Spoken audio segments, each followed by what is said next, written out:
Hey, guys, can you hear me? Check one. Check one, check two, check. Wow, I'm not sure that we are. There we go. Check one. All right, guys. We are live. Stand by.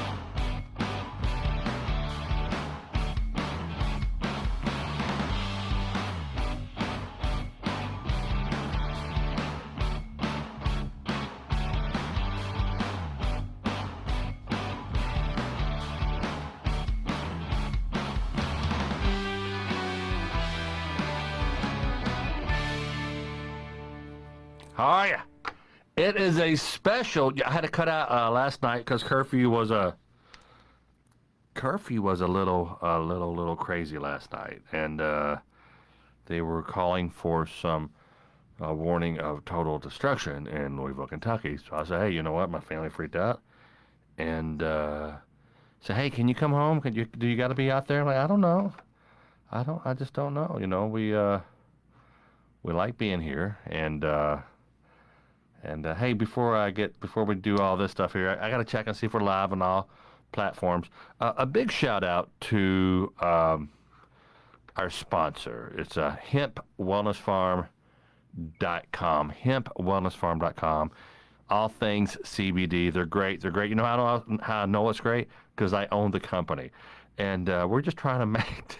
I'm trying to be able to get to where I can afford to bring in a little person, not like a official little person. You know, I mean, they have the regulation size head and everything. And I don't mean to say a little person. I don't mean to be derogatory. Say, you know, I'm just saying we're going to bring in a person, maybe like an intern or someone to help run the gear, who doesn't mind being here so much, like every night.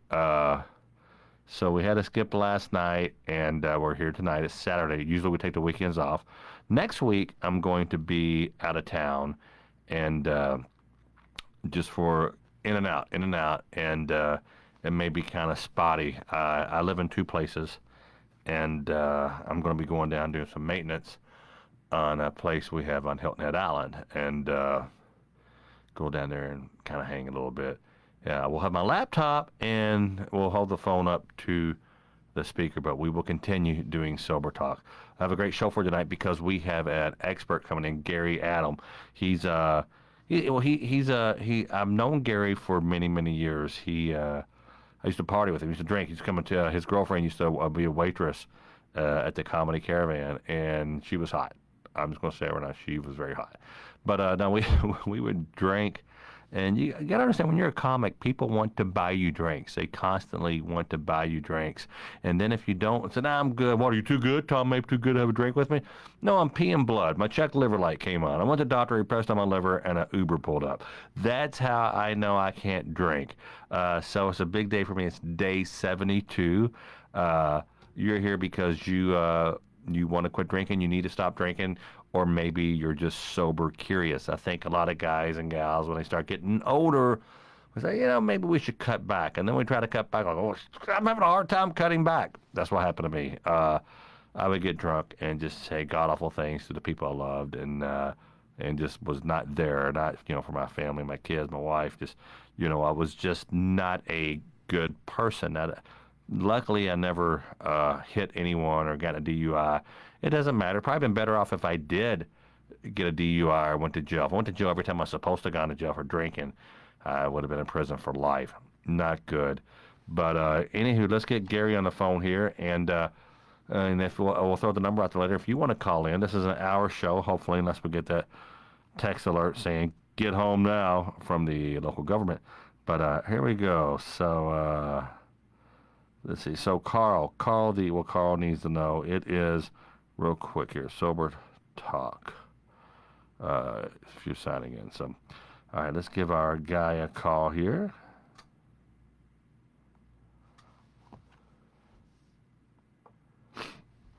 And hopefully. So, how you guys doing Saturday night? I know there's like soccer. There's some hockey games going on. There's all types of things happening in the city tonight. And hello. Hey, what's up, brother? Hey, it's Gary, right? How are you doing, buddy? Yes, sir. Doing pretty good, man. Doing pretty good. And you are talking into the phone. You're not on a speaker or anything like that. No, sir. I have a headset in, kind of like you've got going on. Okay, okay. What would happen if you took the headset out and talked directly into the phone? Because here it's a little. Is that totally impossible for you right now? Hold on. Let me make sure. Let me take it off. Hold on, just a second. If you talk directly into the phone, it's a little more pleasant. Is And that better? let me hear it again. Is that better? Maybe, maybe. So, are you talking into the phone? Yes, sir. Let me make sure. I was watching the podcast, so let me make sure that it's closed down. Let me get out of it. Hold It's on not. just It's a not. I'm second. not hearing any feedback or any. It's just you're not very loud. So if you're talking directly in the phone, your volume always up. But that's okay. We could have just stuck with it. But so are we Is that adjusting things? is that better? I think so. Yeah. So tell me, how long have you been sober this time? I have been sober 831 days. Wow, that's a little more than my 72. So that's a little. What's that? Is that almost? That's almost 3 years, right? Well, no, not quite. This December 18th coming this year, I'll have 2.5 years of sobriety in. And my math and skills aren't the greatest. So, what was it that made you quit? What happened? It was a plethora of things, to be honest with you. I was what you would consider to be a dangerous alcoholic. I isolated a lot. Most of my responsible drinking would be done around people and in groups, and I just couldn't wait to get away from people because that's when it was time to really, really turn up the volume and keep going. I don't know how to do much of anything in moderation. I am a true blue, dyed in the wool alcoholic. I was losing personal relationships. Family relationships were getting Well, hey, strained. that's what happens apparently, because the same thing happened to me. But go ahead. My work was really suffering. I had at intermittent points of my life had lost jobs or walked away from a job because of my drinking. And the drinking, it was also coupled with drug use. But it seemed to be for me that drugs didn't get me where I wanted to be. It seemed to be that alcohol was the only thing that got me where I was looking to be, and that was basically numb. Wow. And it kind of came to a head. It came to a head in June of 2018, and I went to a rehab facility located in Louisville, Kentucky, and medically detoxed for about a week. I was pretty far gone. Went through DTs and the shakes. Had medicine to keep me from going into seizures, and still had a few seizures, and it was really rough for me. I was beat up. It had literally just beat me down, and was on its way to beating me to death. I was pre-diabetic.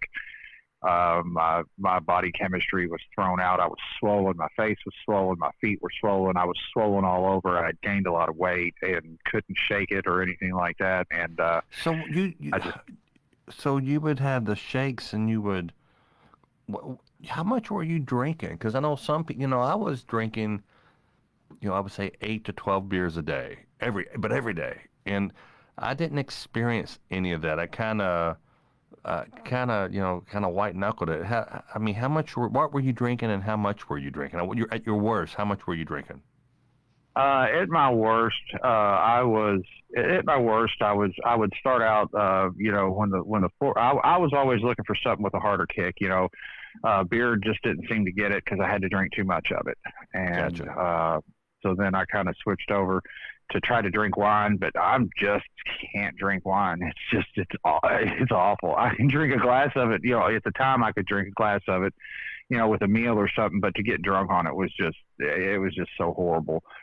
And so I had switched over and started drinking like those Four Locos and the Mike's Harder lemonades and all that kind of stuff. Yeah. I The went to fruitier. I started out with Zima because I was badass. No, I'm teasing. But this during during COVID, I was on the wagon. I went 2 years, then I fell off the wagon. I would say in September, about a year ago. Yeah, about a year ago, and I fell off the wagon, and then all hell broke loose, and I was just crashing and burning. I would do vodka. I went from beer to vodka, And then recently, I started getting those little white trash, white claws, or whatever they call them. Yeah, yeah. And those things really had a kick in them. And someone says, Thomas Grimes says, not gonna lie, you look pretty rough since you quit. Well, I'm going on no sleep, and I grab my teeth at night. I'm still pretty stressed, so I may look a little worn, but I actually think I look totally adorable right now. You can't see me, Gary, but people say I think it's the hair. So. But yeah, people Gotcha. being brutally blunt. Not gonna lie, you look a little rough. How long before you start looking better? It's been 72 days for me. How long did you start feeling better? You work with a lot of recovering addicts and recovering alcoholics. When do you see people really start thinking clearly and start just looking better, looking more alert? I can usually tell the change usually after about 30 days. Between the 30 and 90 day mark, there's a lot of there's a lot of marked change there. Yeah. And but after that 90 days, then things kind of start going by leaps and bounds. Wow. Usually when someone's going through, I went through a 12-step based recovery program, and went through an extensive IOP program. I was in a 90-day inpatient rehab facility. So IOP, that's is it? What's IOP? Inpatient? Intensive outpatient therapy. And Okay. And that's an option for people. They can go, they don't have to go check in somewhere. They can just go somewhere and do it that way. Yes. Well, what I did was I went through my original detox and then was sent to a facility where we were housed, and we were all living. There was 4 of us to a room, and there was about 20 of us in the program, and we would stay there at the center where we would have AA and NA meetings. It's here in Louisville, just kind of like, we both know we're here in Louisville, right? And but it was downtown, and we would stay, and then we go to the facility where I go back there and have our IOP classes, and then in the afternoon we would come back. We would do that 3 days a week, and then take instruction. So you were living in a sober house, what they call a sober living. It really wasn't a sober living. It was more like a facility where you were supervised. Gotcha. You had free certain designated 3 hours of free time from 4:30 to 7:30, and aside from that, you were on property, and unless you were signed out, you couldn't leave. If you look at, this is episode 24, I think, episode 24 of Sober Talk, and I was talking to Carrie, my assistant, and she's working from home, but she goes through and changes all the thumbnails, and I was looking through them, looking to see what thumbnail she used or whatever, and you could, from day one when I had been sober probably of 72 days, probably almost 25 days, I guess, and you can see, you think I look bad now, go look at the first episode. You can see a drastic change in my look. My face had like that half-inch alcohol puffiness. You know what I'm talking about? Oh, yeah, I had that. Yeah. So I had that all over my body. My shoes wouldn't fit. My clothes wouldn't fit. My rings wouldn't fit on my fingers. Wow. I'm a musician. Yeah, I'm a musician, and I've got all the skull rings and everything for my fingers, and none of my rings would fit my fingers. I couldn't get anything on. I had my drinking had progressed. It's the worst point for me. I was probably drinking. Basically, if I wasn't at work, I was drinking. Didn't you say you and your ex-girlfriend would drink like a half-gallon of vodka in 2 days or something? You were just passing that one time. You told me you and I ran the same circles. You're a musician. I'm a musician. I'm a comic. We kind of end up running into each other all the time. But didn't you say you guys were drinking like a half gallon of vodka every 2 days or something? Every 2 days, we were going to the liquor store to get a half gallon of vodka and drinking it right out of the bottle. We just take that little pour thing. That's just an annoyance. Just get that out of there. Just toss that in the trash. Go and get that out of there, unless we're just going to shoot it. Wow. I bet you guys were the double-headed monster. I bet that wasn't healthy for either one of you guys. But it was convenient, right? It's convenient. Wow. So what? Go ahead. Sorry. We 2 doors down from a liquor store. You didn't even have to worry about risking a DUI. We would just walk over to the liquor store and get more. And yeah, it was chaos. It was absolute chaos in that household. Wow, that's sad. I'm reading a lot of comments. One girl, she made two comments. She said, "I look like I had the after sex hairdo." Well, trust me, it's not the after sex hairdo, unfortunately. And then she said, "We need more of this." And Bev Holland says, "I'm still breathing. I'm still sober." Uh, then there's a. Are you commenting as we speak, or are these old comments? Because it says Greg Adams, keep it up. No, are you? Do you know Greg Adams? That's not you. You're Gary. Keep it up. No. Happy to help if ever need. 16 years a day. Didn't notice until right now. 12-step guy with a bit of practice. Work, work, work, man. It gets better. So you are speaking of 12 steps. That's your method of sobriety and to get help is definitely AA. And when you're not, I took a ride today through the country in my wife's little convertible, and I had you on the phone for probably an hour and a half. And boy, you're just so knowledgeable when it comes to the steps. And I was telling you some of my struggles, and and I usually say this at the first of every episode. Being alcohol free is one thing, but being alcohol free and happy, that's another thing. And you said something about that stuck with me. You said alcoholism, not alcoholism. You're this is how you is. This is how, or what I forget. But I forgot what you said. I forget what you said, but it really rang true. And I bet there's a lot of cool sayings in those meetings, and I've Oh been yes. so. But you work the steps. That's your deal, right? Yes, sir. Yes, sir. I got a sponsor and worked my steps. Uh, I had done, kind of like you, I had tried at different points in my life to put the bottle down and just go sober. What we would call in the AA rooms, we call white knuckling. And I would, I couldn't, I wasn't happy. And what would happen was triggers would eventually send me back, and finally I would just throw my hands up, screw it, I'm going to go get a drink, and the way that I'm wired in my disease, I don't stop at one. I don't stop at two. One equals two, two equals four, four equals eight, eight equals 16, and I just keep going and I take it to the wall. And that's kind of the way I am with a lot of things. and you'll notice that a lot of alcoholics and drug addicts are kind of like they seem to have an all or nothing personality. They're either in it or they're not in it, and Yeah. That tends to be the way that we're wired. I have a lot of, I'm a business guy, and I'm pretty, I'm not, I don't know, I'm successful, but I will outwork anyone. If I get obsessed about something, I will go to bed thinking about it. I'll wake up thinking about it, and I will work it, work it, work it. And I tell my kids, you got to outwork the next person. You just got to outwork everybody. And but first, I read this. This was on my mom's refrigerator growing up, and she was an alcoholic, and she stopped drinking after she had an aneurysm. But it was like it was from like a Reader's Digest. It says first I was dying to get out of high school, then I was dying to go to college, and then I was dying to graduate college and get married. Then I was dying to have kids, and then I was dying to have grandkids, and then I was dying to have a vacation home, and then it says now I'm dying, and I realize I forgot to live. And man, does that ring true? That South thing.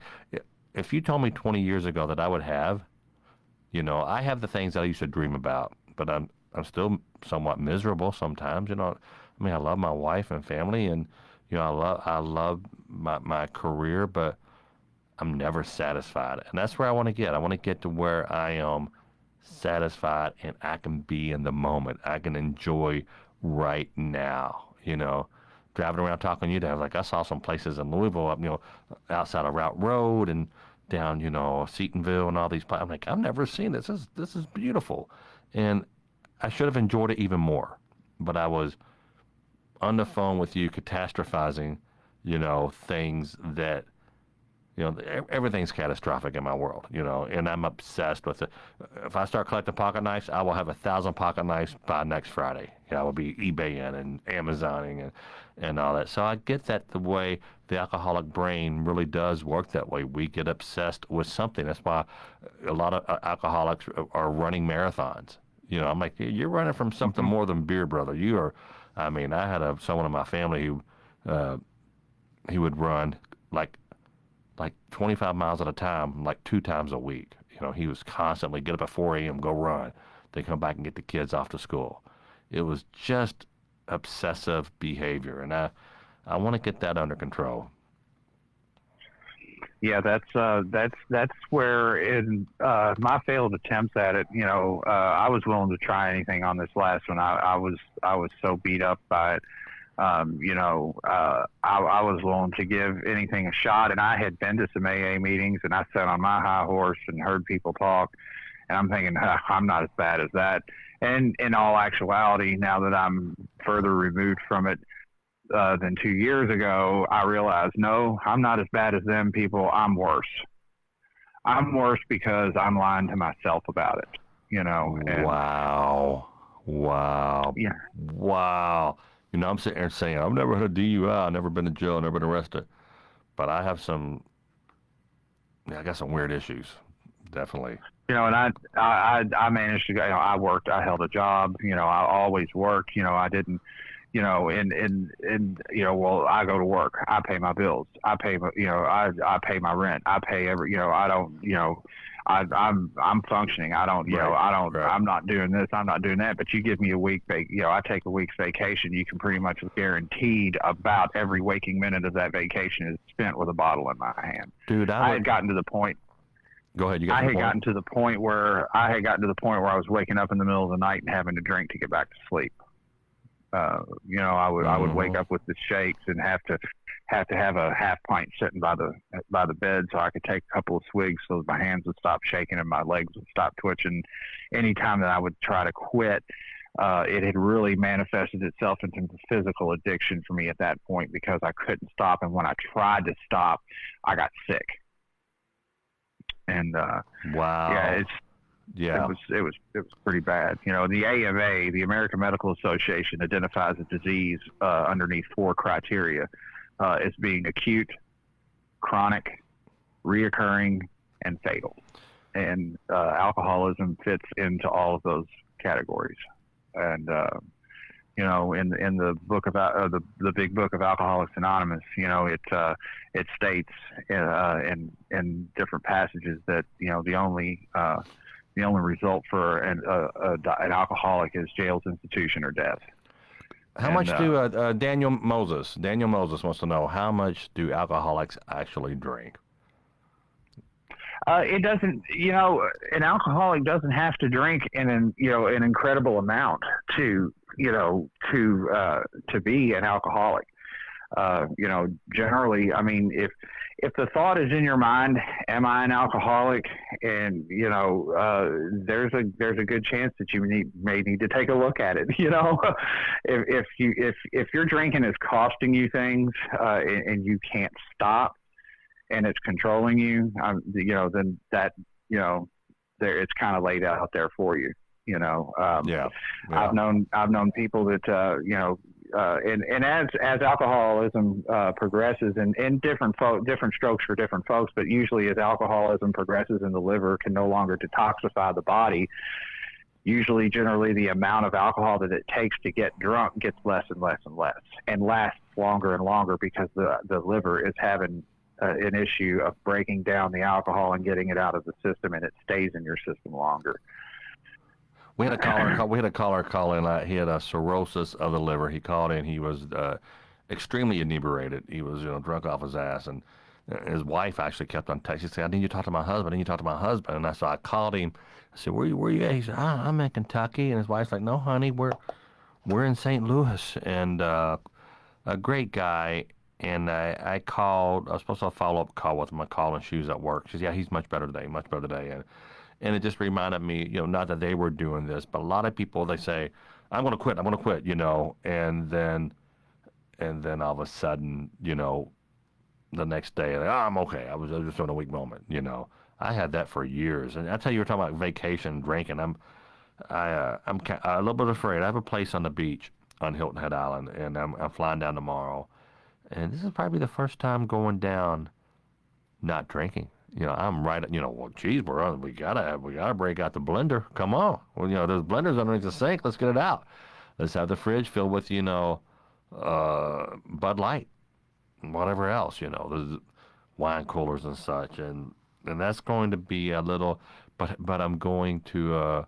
I rent my place out, so I'm getting an owner's cabinet, another owner's cabinet that goes in a closet, and I'm putting like some buying some going to local not hardware store, but the sporting goods and get some weights and a kettlebell, and we'll try to go out on the beach and walk every day and work out every day.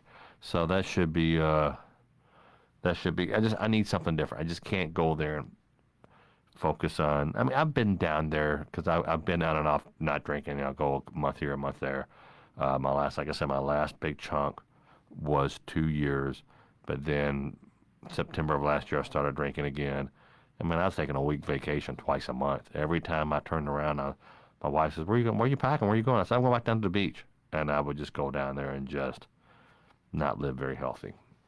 So, Hmm. uh, this is a Valda Blue. I'm reading on Facebook's comments. Gary, it says, "I haven't drank since 2005. 3-day hangovers were the reason, and I went years without missing a day of drinking. I could drink tonight and never pick it up again if I wanted to. Wow."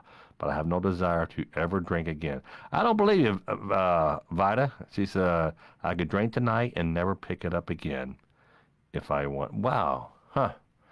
What do you think about You know, that? I she doesn't have the disease that I have.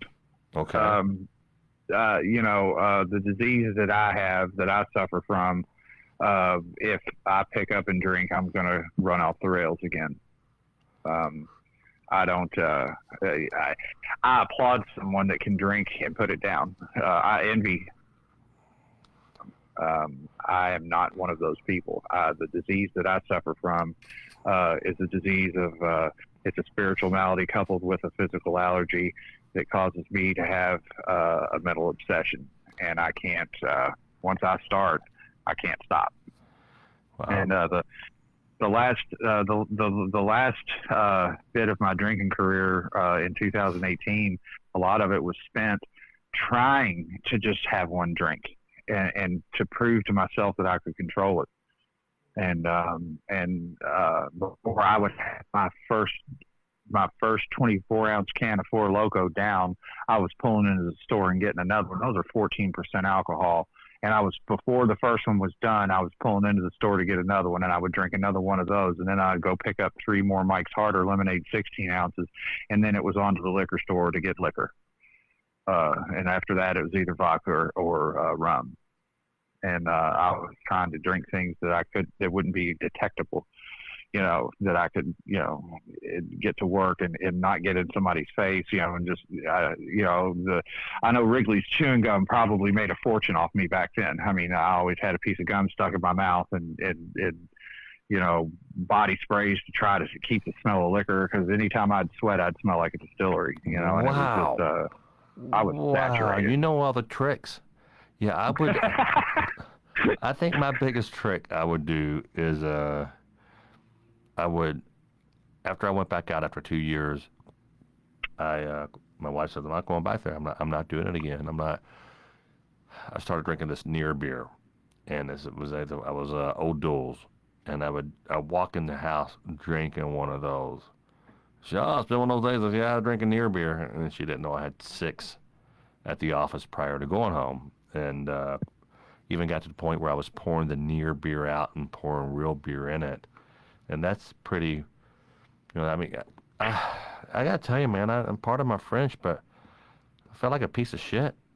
Just like Yeah. why do I do this? I mean, saying that out loud.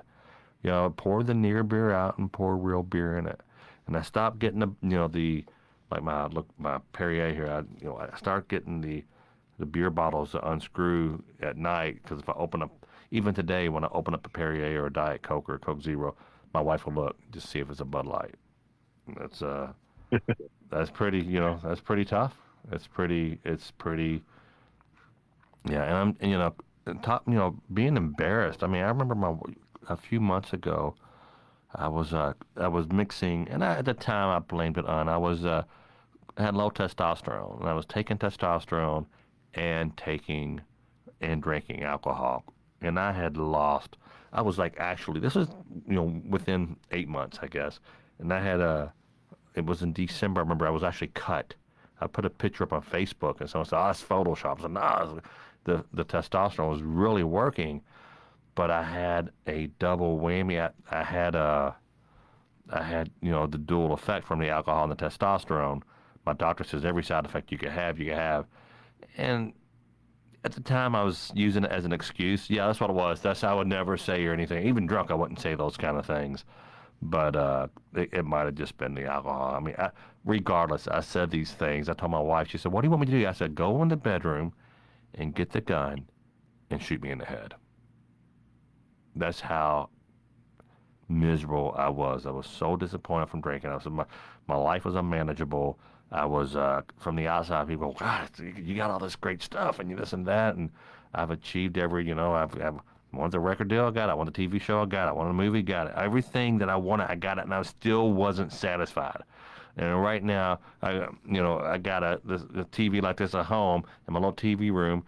What I'm doing, I'm watching black and white Andy Griffin. It's just you don't. Material things don't really make you happy. So when that doesn't work, what do? You go to the alcohol. And that's what I was doing. And I know a lot of celebrity friends you should see their homes and all their cars, and they have cars that cost more than your home does. And they're miserable. There's a lot of people who are freaking miserable with a whole lot of money, screw you money, that kind of money that can just do anything they want. And, so that's what I'm trying to. You and I talked a lot about the steps.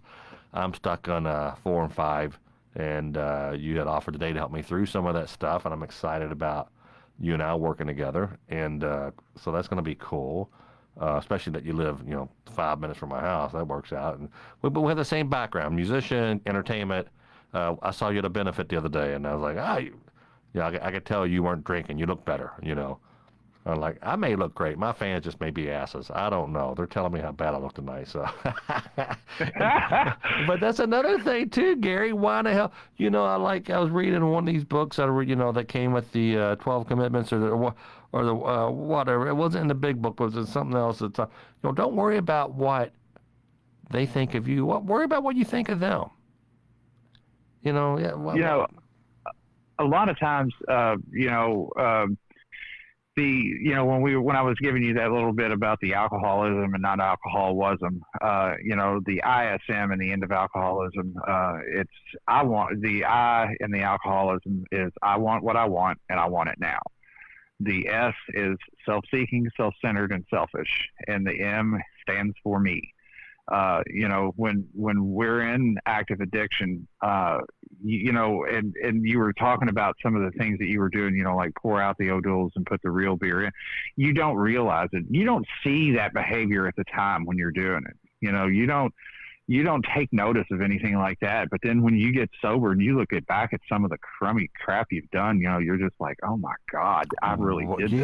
Yeah. And you're right.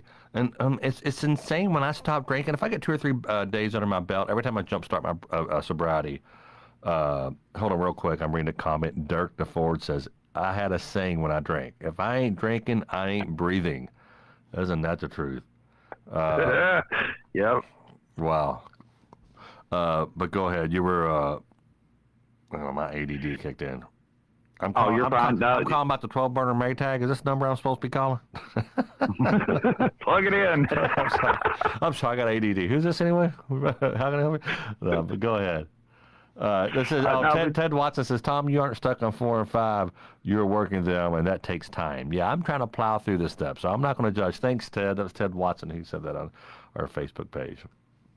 You're gonna and you're always gonna have opinions. When you're trying to recover, it's really hard to explain recovery to someone that's not in it. They tend not to understand where you are if they're either not wired like that or not experienced in addiction. It's hard to explain it.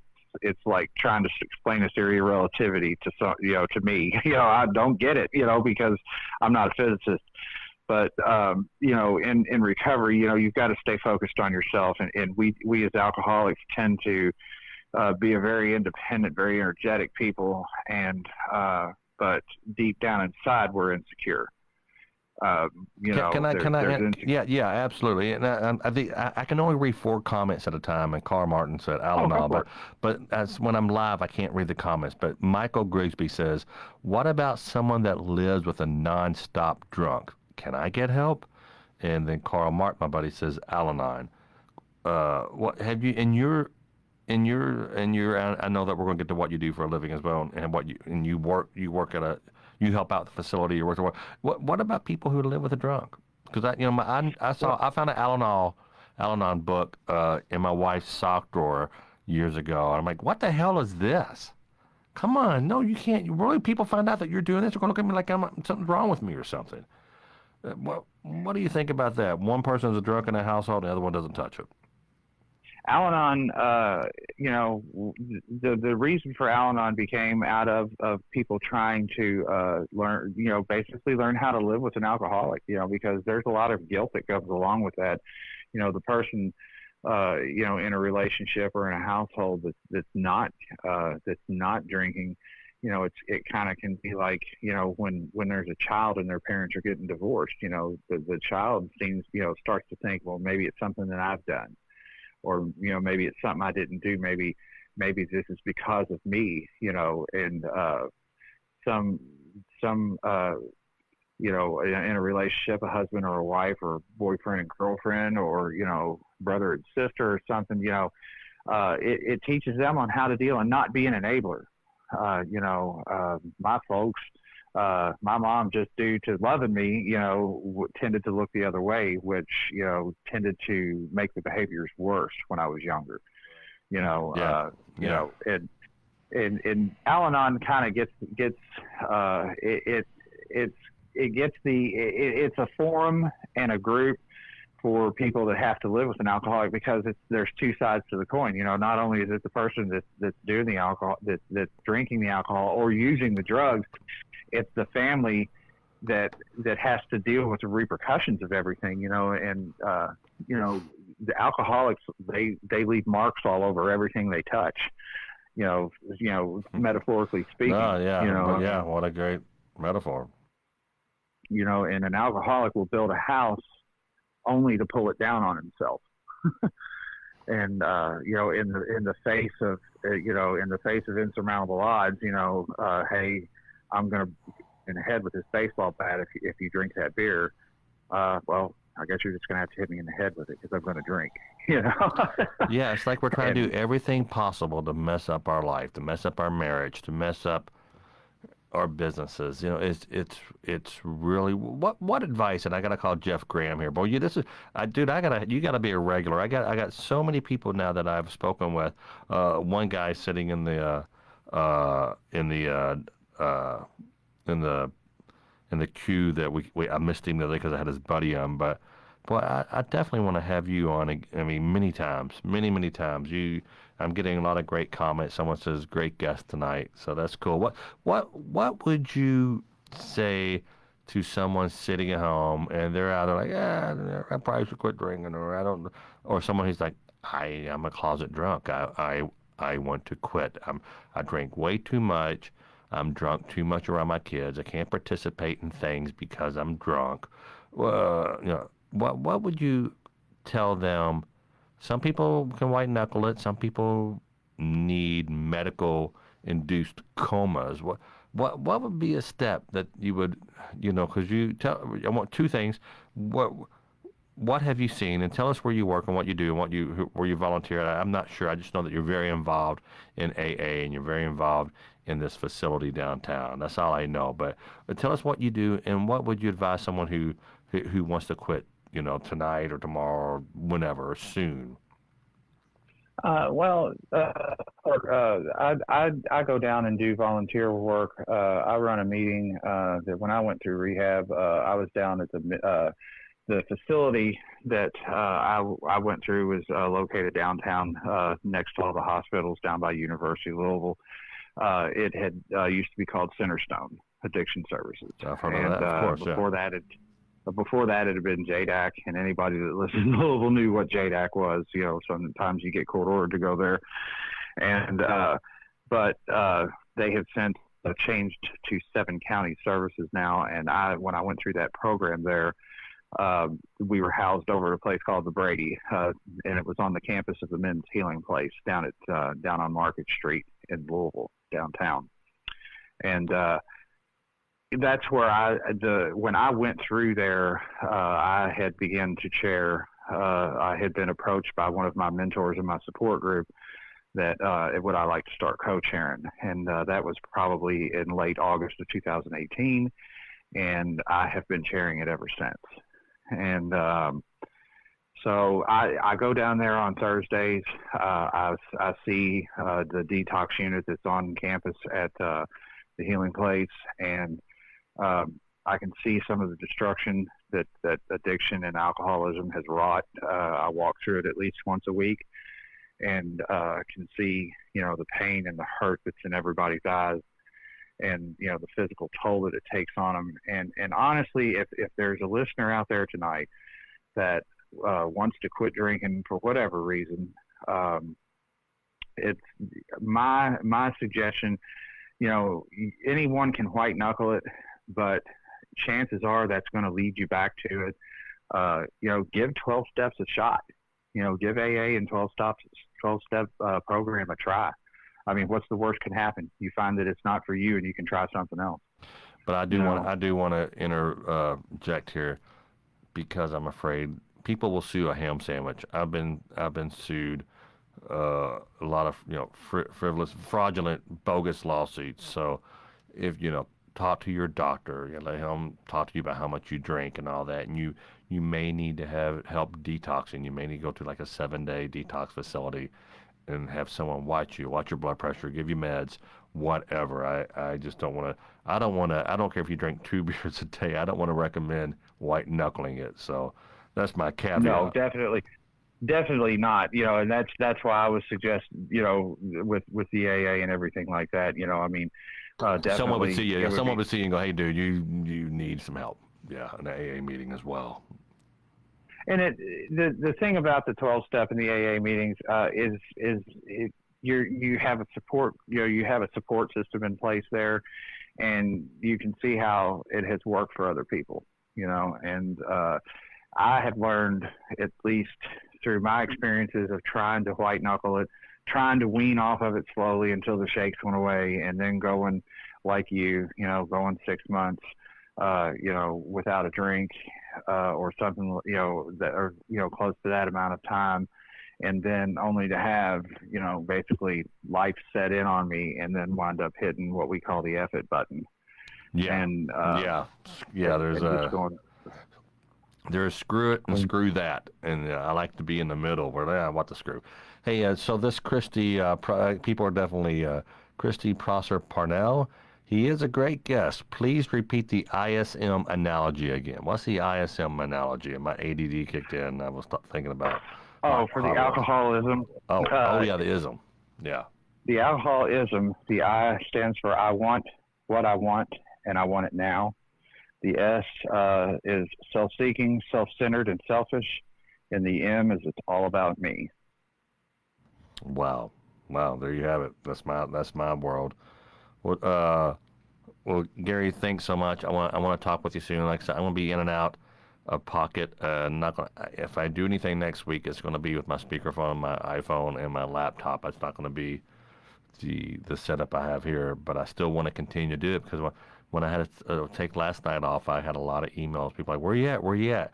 And this is step 12 is service, right? Service, recovery, and keg party or something. I forget the third one, but it was. But so this is kind of my service. This is it helps me. It really helps me. People holding me accountable, because it is 8:44 on a Friday night in Kentucky, and I'm not drinking, and that's a miracle. And it will take me about 2 days to start drinking. I'm drinking at 7 a.m. What? It calms me down. Like you said, you wake up in the night, and I've done that. I've had a drink on the table, gotten up, and or just kind of leaned over and grabbed it, and it's probably a bourbon and Coke, or even gone downstairs and refreshed the drink and drank like that. And that's insane. That is freaking insane. But I'd love to have you back on. I need to call. I was wanting to get to Carl, but I need to get got Jeff in the queue here. But can you come back on again? Oh yes, sir. I'd love to. I'd love to, Tom. I'd love to, man. Yeah, and what's your Facebook page? First, I want to warn everybody that it's a little adult sick humor, but you have an incredible Facebook page about recovering at. And I laughed. I blushed at a few of them. I'm like, oh my god! But what's the name of your Facebook page so people can look at it? It's a private group. It's called Offensive Recovery Meetings. Oh, offensive recovery meeting. So you actually have to apply for you to accept them. What is offensive recovery meeting? Offensive Recovery Memes. Memes. Memes. Memes. MEMES. MEMES. Yeah, it's got a picture. It's got a picture of Pennywise the clown pointing his finger and laughing on the cover picture. Okay. It started last August, and we've got about close to 10,500 members in it. Offensive recovery. I'm typing this in the comments so people recovery memes, so they can see it and they can send you a request to be part of it or whatever. But that is And basically, what we do is we just take a humorous dark look at. We make fun of the addiction that's trying to kill us, because you'll find us alcohol. Well, shoot. Hold on, Gary. I was no. Hold on. Let me get Gary. Let's let Gary wrap up here. I somehow messed him up. Dude, I'm sorry I messed you up. Oh, that's fine. I don't know why. I just kept talking. I'm like, I don't think he's there anymore. Just hung up on you. It's a tick. I twitch my eyes, and sometimes I got a tick where I just hang up on people. But we make fun of the disease. It's a dark, twisted. Us alcoholics and addicts. We have that sense of humor. And if we can't make light of it, then there's we'll laugh at it before anyone else will. Yeah. And it's just a chance. You got to have some thick skin, because you're going to see some stuff that's going to offend you. Yeah, I was blushing. And so, hold on. Timothy Metzger, Metzger, says, say hi, Tom. Hi, Tom. So hi, Timothy. I'm glad you're here, buddy. All right, Gary, we'll talk to you soon, brother. All right, man. Have a good one, man. Have a good, safe vacation. All right, thanks. Appreciate you. Bye. All right, later. Bye.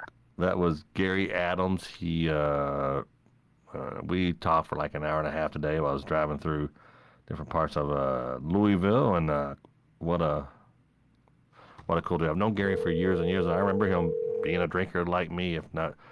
Hello. Hey, buddy, Tom Mabe, Sober Top, my friend. Good, Jeff. How you doing? Dude, I'm not going to lie, I'm drunk. I'm blacked out. I don't even know where I'm at. I'm teasing. I knew it. How are you doing? You know what? It's been a good weekend. I'm glad you called, because I sent the text wanting you to call me, because I was listening to a podcast. I want to get your take on this. The guy was talking about he had quit drinking for a long time, and they said, what do you miss most about drinking? And he said something that kind of hit a chord. He said, I miss the ability to control my mood. Whoa. And, with beer, I can choose my mood. Now I don't have a lot of choices of what kind of mood, but I don't have to be, I can numb it. And he said, without that, now I got to play by life's rules. Some good moods, some bad moods. But it was interesting. I just curious what your thoughts were on that. Well, my thoughts is sometimes when I'm depressed, I'm just having I'll lose a big account or something bad happens, and I'm just all upset about it. If I drink, it makes me in a worse mood. And other times, and this is rare, when I'm in a good mood, I'll drink. And, I want to hug her. Oh my God, man, I got this big line of work. It's so great and blah. But when I'm just having a normal day, and my mood is like, oh, I need a drink. I would always calm down. And there's a saying, I was just like, all right, now I can deal with life. Now I used to say I was a great dad like 4 or 5 beers in. Let's play Scrabble. Let's Scrabble. Hold on, let Daddy get his beer. All right, and it was just normal. And my wife asked one of my friends, she said, "Is it normal that he drinks every day?" He's like, "Yeah, as a dad, that's what we do. We drink in my circle. Uh, and she's like, but that much? But no, I really, I could be, my shoulders up like this and I have a drink and, yeah, daddy's home. Yeah, I would love. Yeah, and it's tough because it's like losing a good friend. But you just said the kids, and I was thinking, you know, um, Halloween's just around the corner, and we used to take Yeah. a stroller. Me and a buddy would take the kids trick or treating, and the one daughter said, they found out they were drinking the whole time, but thought we just thought you liked taking us trick or treating, but you packed the cooler, and it was just another excuse, another reason, and justified it because I'm being a good dad, Mm-hmm. doing this, but it's There's I don't always an know. excuse, but Halloween was huge. I've gone a couple Halloweens, no drinking at all. But there's, me and my neighbor, one of my good buddies, Marty.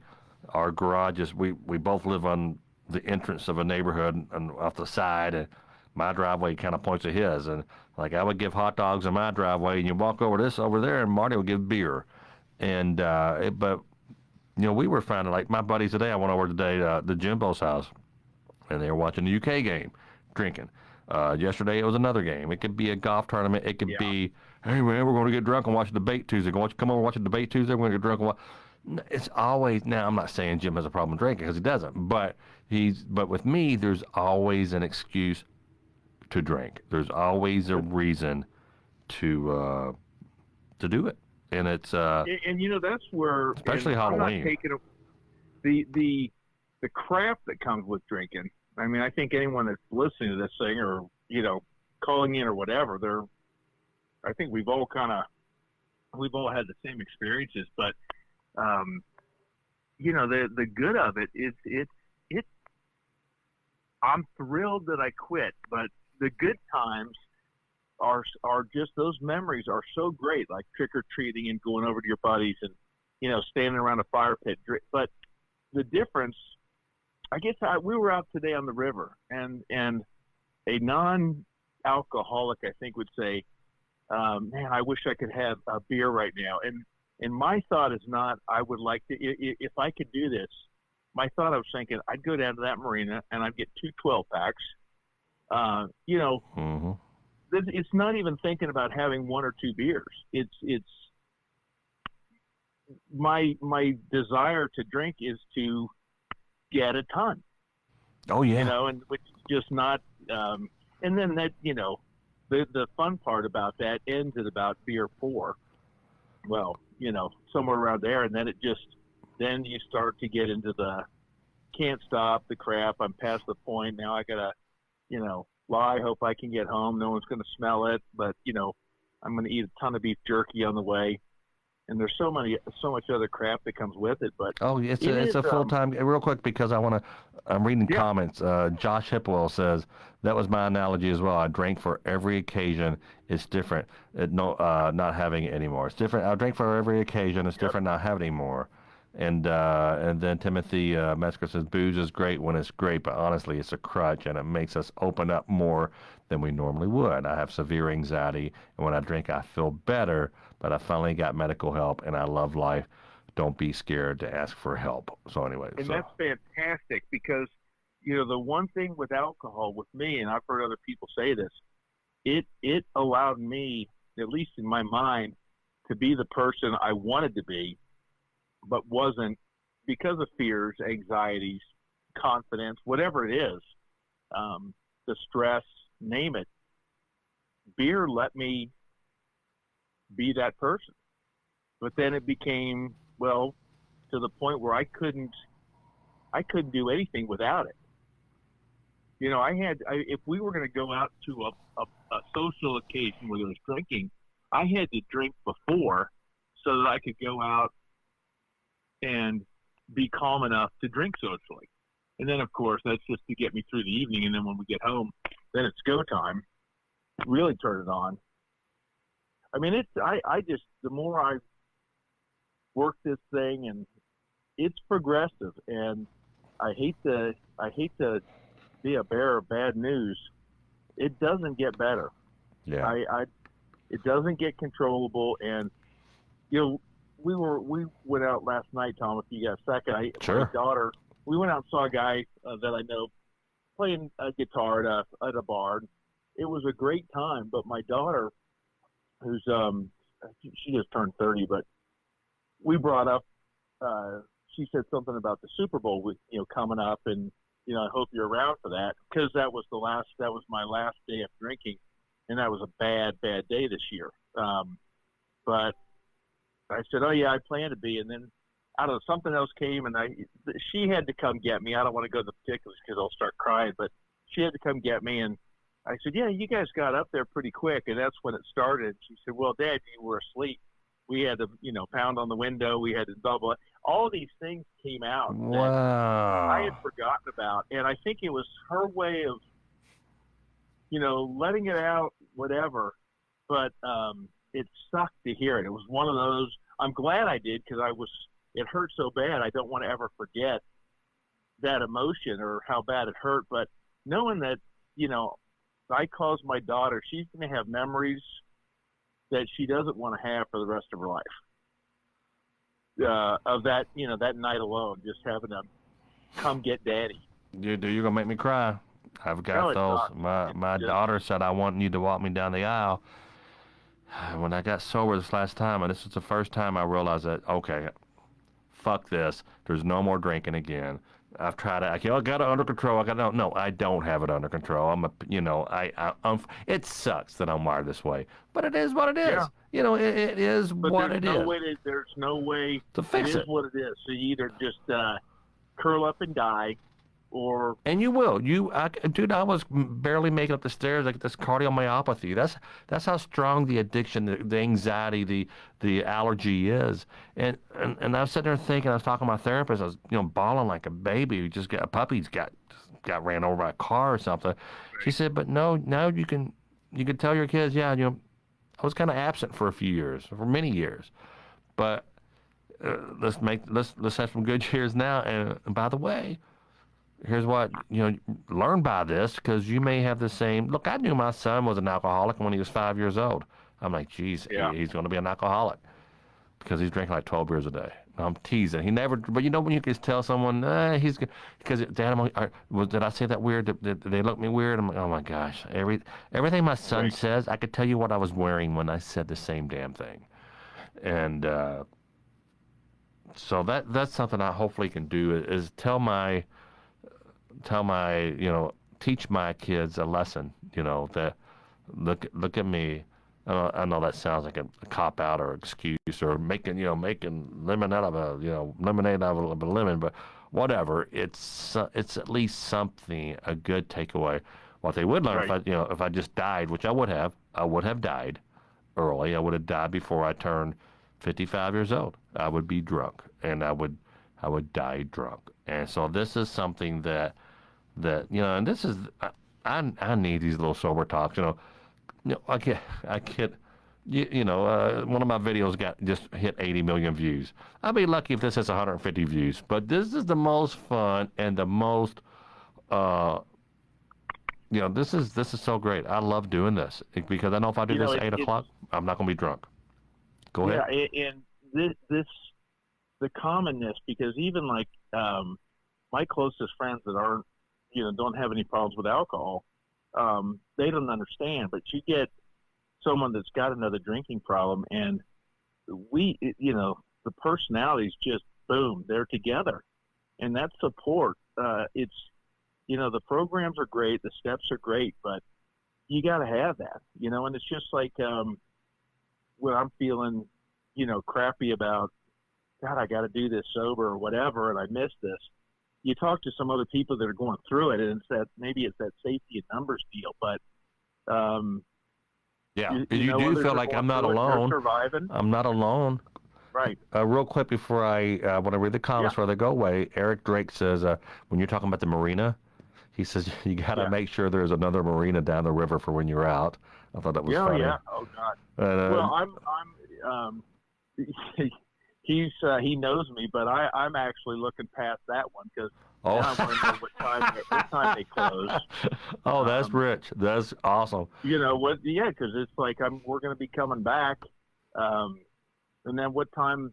It's just, and then it's what time am I going to get back? Am I going to have, when I was playing football in college, we would on some of the road trips, we'd fly back after a game, and during the game, I was thinking, okay, let's see, so we get out of here by 10, on the plane by 11.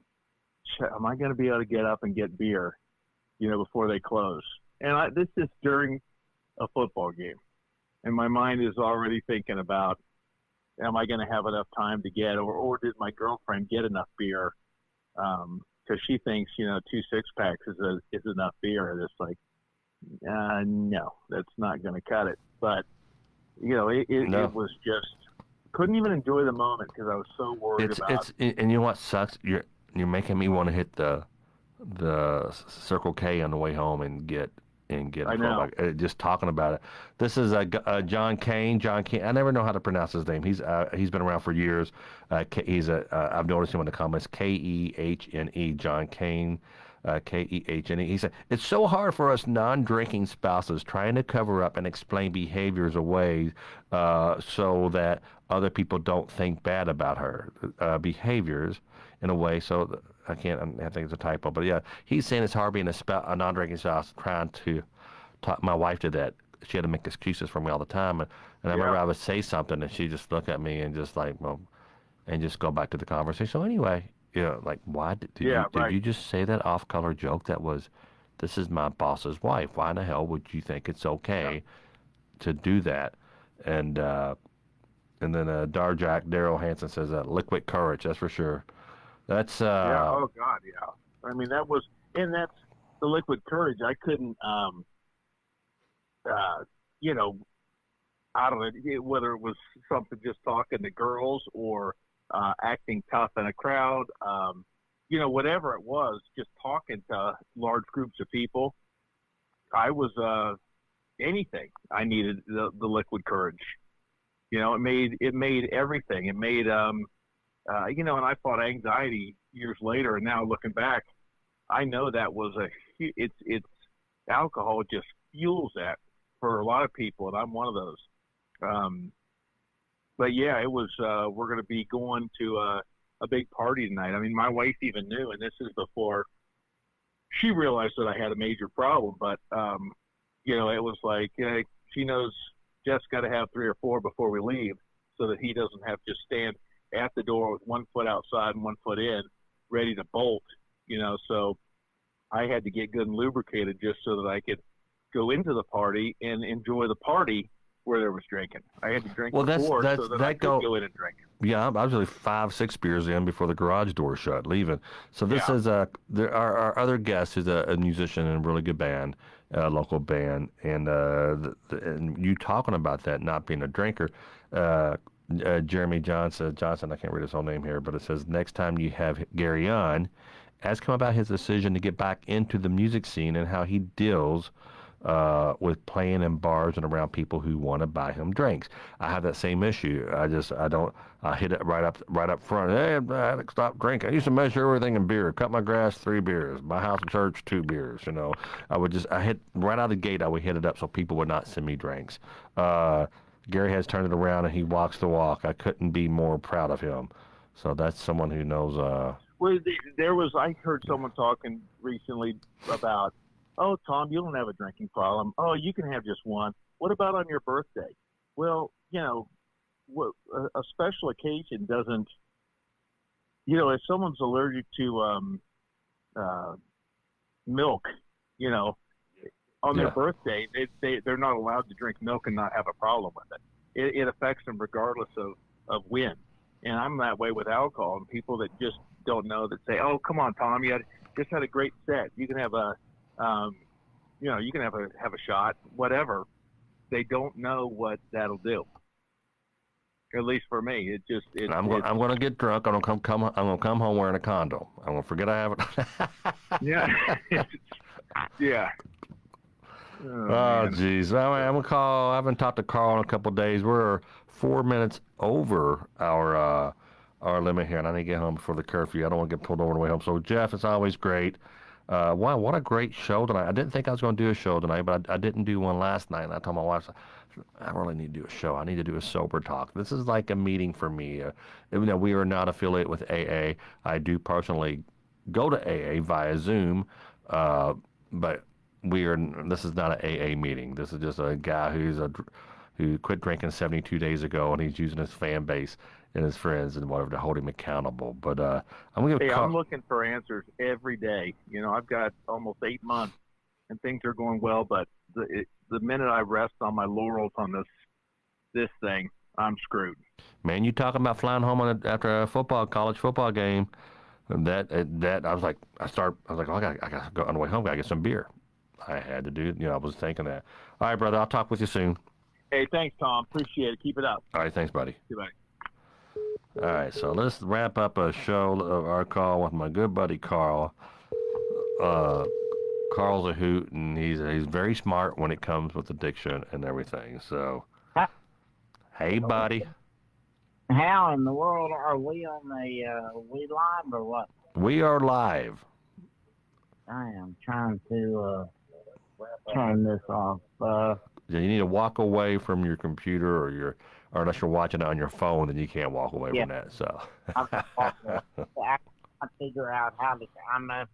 I'm at my creek house and I don't know how to operate this computer, so I have walked away. Tom, this has been a great show, man. It really has. It was an impromptu show. We usually don't do shows on the weekend, and I told my wife, I said, I'm going to do a show tonight. Yeah, and when I saw you say that, I said, wow, he's turned a new leaf here. Yeah, not a new leaf, but... I know what you're saying. I know what you're saying. Hey, real quick, Carl, do I look like hell? People say, hey, you look rough. I feel good. I've lost weight in my face. I think they're envious because of my age and my long, luxurious hair. I think they're just jealous. I'm right there with you. I swear to God, I've lost a lot of hair and all these. I think they become envious when we become sober and we look better, and they want to think that we don't look better. That's what it is. It's their insecurities. That's all it is. Because I'm handsome, dude. I'm like a Brad Pitt quality type thing. Much more than that. Good. Yeah, if Brad Pitt and George Clooney had a baby, here I am, right here. Hey, Tom Mabe. So, what's new in your world? And chime in at anything? Comment on anything? Hey, I want to say, you are going out of town, right? Yeah, and I'm trying to figure out how to do it. I'm taking my laptop. I have my phone. I'll put it on speaker. It's not going to be the same, but I just don't have, I fly out early in the morning. I just don't know how to make it happen, Maybe I have Carrie, go through and edit some of the best of stuff or whatever. I just don't know how we're going to do it. Well, let me ask you this the most important thing. Have you found a meeting location where you're going and that you will attend? Oh, a meeting? No. I figure I just do my Zoom meetings. Right now, still, in Hilton Head Island, I say it like, well, Hilton Head Island, it's just off the coast of South Carolina. It's a bridge that takes you over to the island, but they're a little more conservative. They don't. They wear masks, but they still, every place is open. They're not affected by the coronavirus as much as they are, let's say, in New York City or something like that.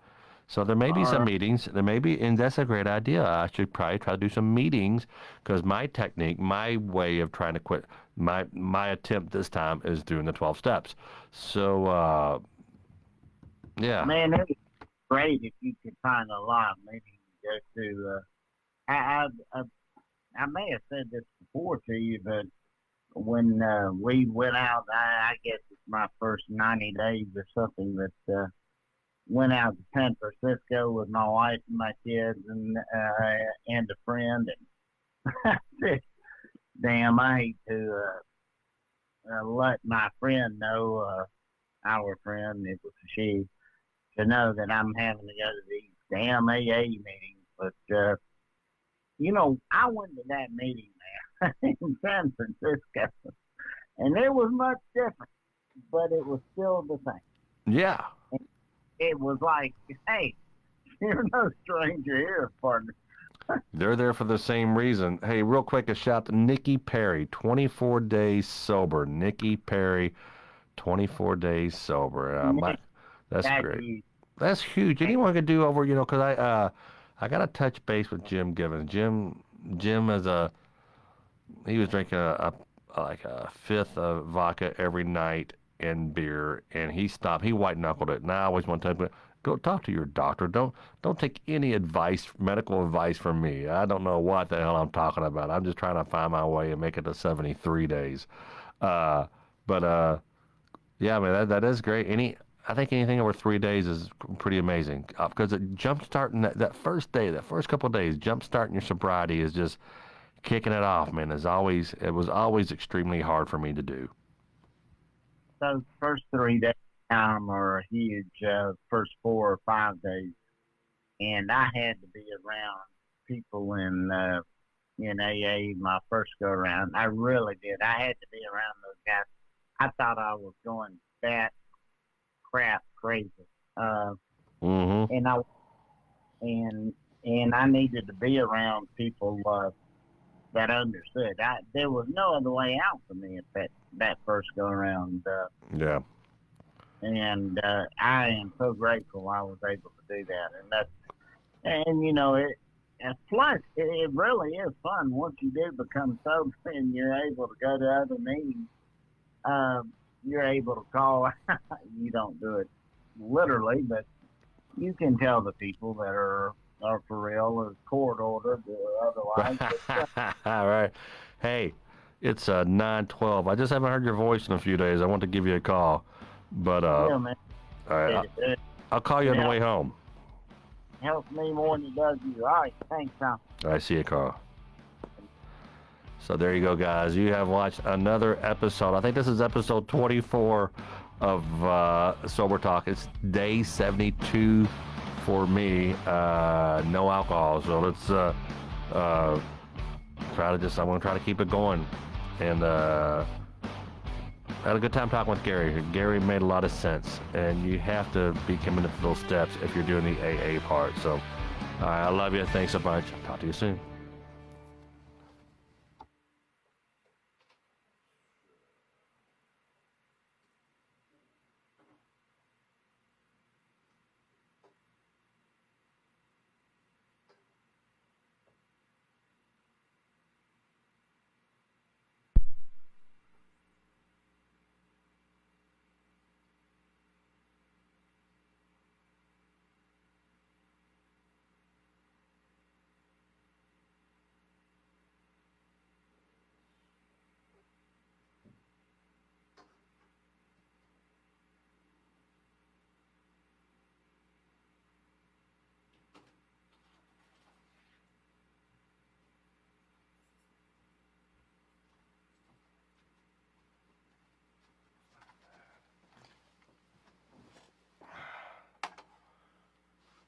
Hey, see you guys. If you can hear me, see you. Bye, bye, bye, bye.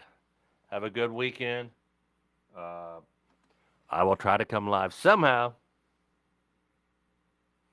this week. Bye, bye.